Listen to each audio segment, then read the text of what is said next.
Hi kids and giant kids, big kids. Are you new to Warhammer or Games Workshop? Is it still called that? Do you want to get started but don't know what you need?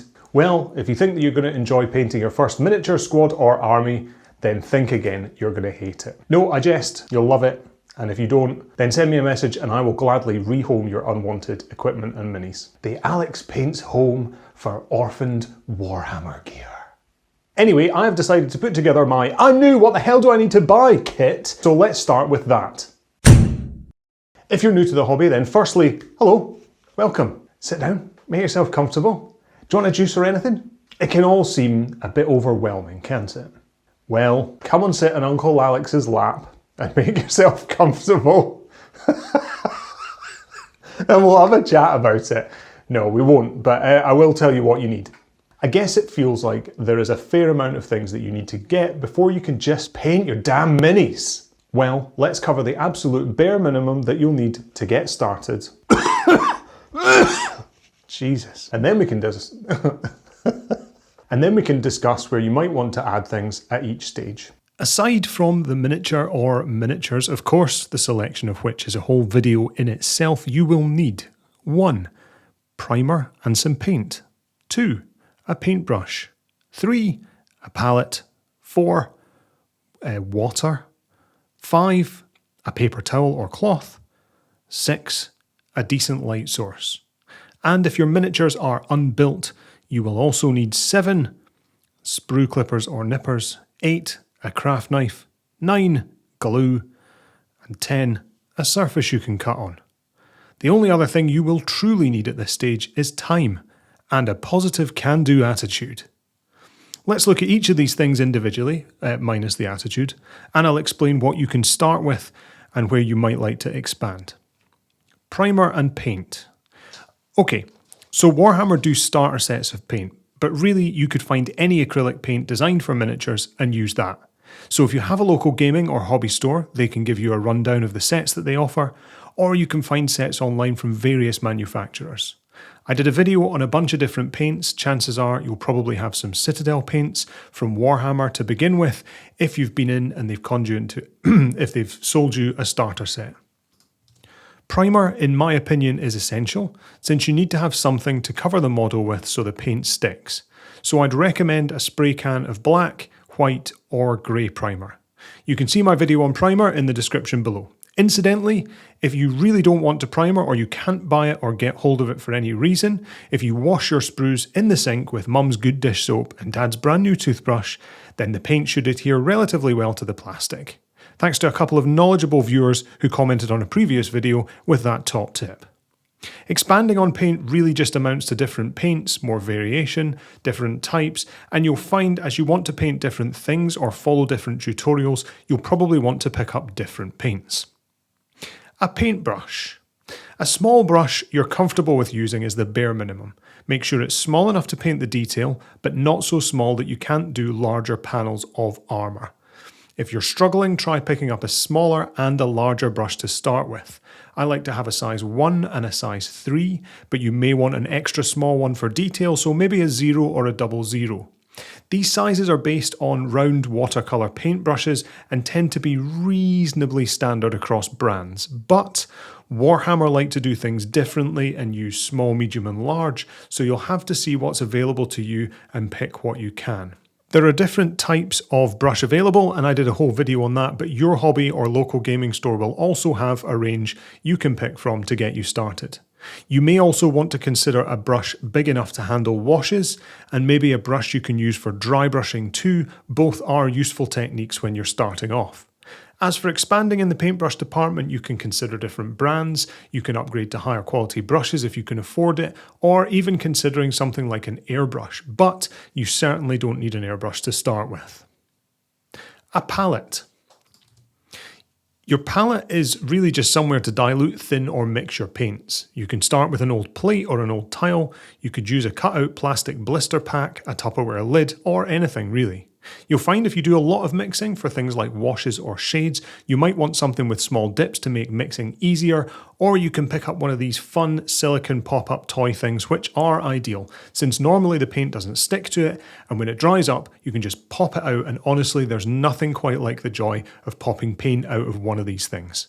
To go from here, you're probably looking at wet palettes, which are designed to keep your paint wet, and they give them much longer working time. You'll see most painters use them, but if you're just starting out, it's not really necessary. I've linked my wet palette video in the description below if you're curious about those. Water. For the most fortunate of us, this comes out the tap. Easy, stick it in a receptacle that you can dip your brush in and you're good to go.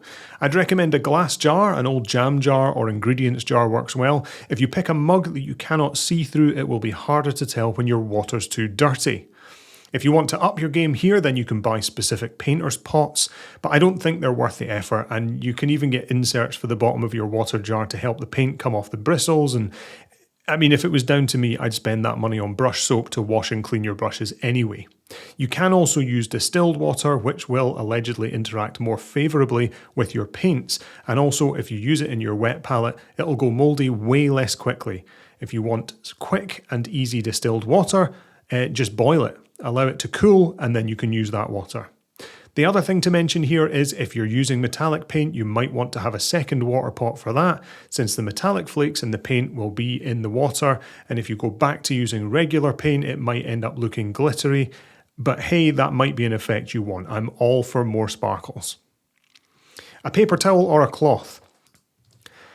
This is to wipe your wet paintbrush on when you've cleaned it, and it can also come in handy when dry brushing. For the longest time, I used kitchen towel or a paper towel for this. It has good capabilities for absorbing the water, and it was disposable, so it didn't matter if it got mucky. I have recently upgraded to a set of lint-free cloths, still reasonably affordable. I prefer these for the paintbrush since they still absorb water, but they don't leave any fibres on the brush like the kitchen towel would from time to time. I still use kitchen towel for dry brushing though, because I don't want to wipe all that paint on my nice cloths. I have also seen people use those sort of waffly textured cheap sponges you can get for the kitchen, and I'm planning to experiment with them too, since that seems like a fun way to spend an afternoon. Whatever you use here will get dirty, so maybe don't use Mum's best dishcloth, or at least wait until she's not around and blame it on someone else. Also, toilet paper is probably going to be too weak for this. That's not the first time I've heard that sentence. You need something that won't break up when it gets all wet. A decent light source. So this can be a window if you're just starting, because hey, everyone who's not being held captive has free access to the sun, but you'll quickly realise that an overhead lamp is going to be useful, especially if you live north of 50 degrees latitude or basically anywhere in the UK. The most useful lamp will be a neutral white light which should be bright enough, so a hobby lamp or a task lamp is what you're looking for, and these can be expensive though for bright enough ones, so consider maybe a couple of big enough angle point lamps with the right bulbs, or some LED strip lights overhead if you want to get a bit DIY about it. I have in the past been known to build my own LED arch too, which may or may not be completely overkill for cutting down on shadows, but it made me feel more like a grown-up to be able to build things out of wood and metal in the garage. Right now, I just rock a simple bright task lamp, and that does the trick in most cases. Sprue clippers or nippers. So to clip the model off the plastic sprue, you'll need what are often called nippers, but basically small, sharp clippers.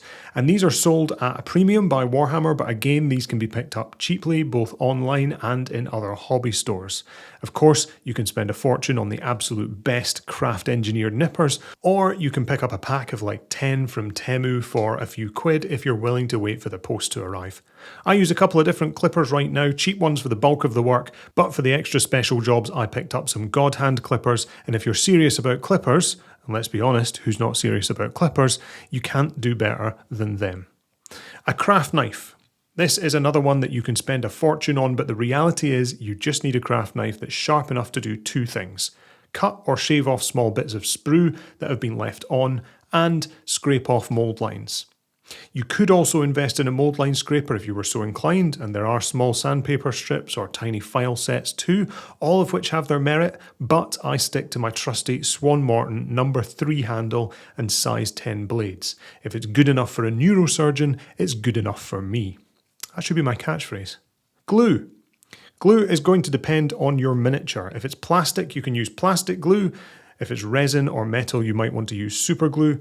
The reality is you can use super glue for plastic too, so I've stopped using plastic glue completely, but some people use it to save on gap filling because it works by slightly melting the plastic to bond it together. There are many types of glue out there, but often simple, cheap superglue is more than strong enough to hold microscopic pieces of plastic together, so don't overthink it. One handy thing is a small disposable tray for the glue and a cocktail stick to apply it. I use an old blister pack. This will give you far more control and save you gluing your fingers to the model or to each other. Also, using cocktail sticks on the reg makes me feel like I'm at the ambassador's reception. Exquisite taste. A surface you can cut on. So it's probably best to cover your work surface with something here.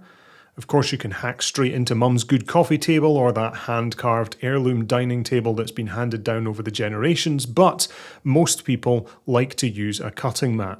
A good cutting mat will have self-healing properties, sort of like Wolverine, I guess, and I'd recommend at least A3, but bigger will be more useful if you have the space.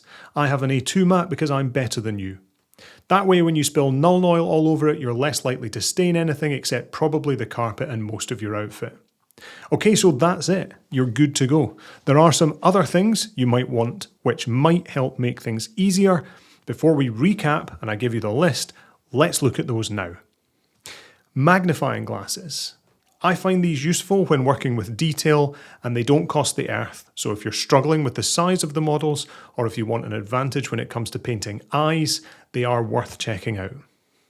Gloves. Disposable nitrile or latex gloves will stop you getting your horrible little greasy fingers all over the model. They'll also save you needing to scrub paints, primer or glue off your digits when you're done too. Cork bungs and sticky tack. Some cork bungs or old corks that you can stick or pin your minis to are going to end up quite useful here. I did a whole video on pinning your models, but basically you'll probably realise quite quickly that it's useful to have something to hold that isn't the miniature when you're painting. Warhammer will sell you a painting handle, but I suspect you can find some cork, a plastic tub, or even a paint pot and some sticky tack more cheaply, and it will get you going in the first instance. Let's recap. So, for those who weren't taking notes, and those not very good at remembering, here is the list of things I recommend you start with and some specific brands or styles I think are worth picking up. These recommendations are based exclusively on my own experiences and time spent in the hobby, so if you think I've got something wrong, then keep it to yourself and do your own damn video.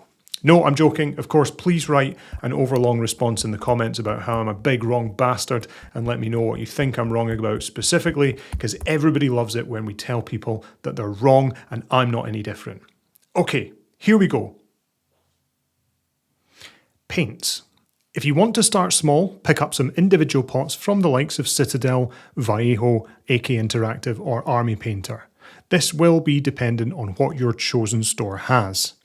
If you want to go a bit bigger, most brands do a starter set or a big set with most colours in them, but be prepared to pay a fair amount. We're talking £80 to £500. There's quite a range.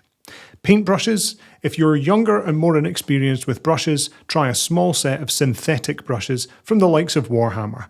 But if you know how to hold and use your brush, then I suggest picking up some Kolinksy Sable brushes. You can try the cheaper sets on Amazon, which I've linked, or my pick would still be Winsor & Newton Series 7. And as a dry brush, I'd recommend soft makeup brushes, which you can get really cheaply online. A palette, water, and something to wipe your brush on is fairly self-explanatory. I'm not going to give you examples there. For a light source, a simple posable task lamp will do the job, but you'll find if you want more brightness, the price seems to go up. So if you want to spend more, I have linked the Neatfi lamp that I use, and I really love that. I've been using it for a long time. Sprue clippers will be much of a muchness unless you spend a lot. So I'd say start with a cheap set. I've been using cheap sets for years now, and if you want to splash the cash, God hand is the way to go, but make sure you're sitting down before you check the price. When it comes to a craft knife, I really don't think it's worth wasting your time. There's only one option. It's both one of the cheapest and the best options. There's a disposable option where you buy a few and chuck them out when they're blunt, or you can buy a metal handle and a pack of blades, which is my favourite option, and that's the Swan Morton No. 3 handle and the size 10 blades. For glue, if you just need super glue, I run with a company called Everbuild. A 3-pack is affordable and they last forever considering how much you use at once. For plastic cement, I would suggest something with a needle applicator. That'll help, and I've linked an option below. Cutting mats will depend on the size you want, but my green one was 15 quid and my grey one was 17 or so. Both are A2 size and I've linked both below. As for the extras, I'd like to do a video on magnifying glasses, and this will be really dependent on your preferences and whether you already wear glasses or not, so I'll save my recommendations for that specific video, but feel free to jump on Amazon and try a few brands. For gloves, I bulk buy them because I also use them in the kitchen when I'm cooking, and I like the black ones for when I'm painting. Just remember to get the right size. I've linked the ones that I buy in the description below. The CORK pack that I bought came with a variety of sizes, and don't forget either some sticky tack or paper clips and a hand drill if you want to pin to the cork as well. And I think that about wraps it up. It's hard to build a one-size-fits-all pack for everybody, since people will have various amounts and sizes they're comfortable with spending and using in various different spaces that they're working in, but hopefully this has given you at least some pointers and helped you decide what you need to get. All that remains is to decide on your minis and get to it.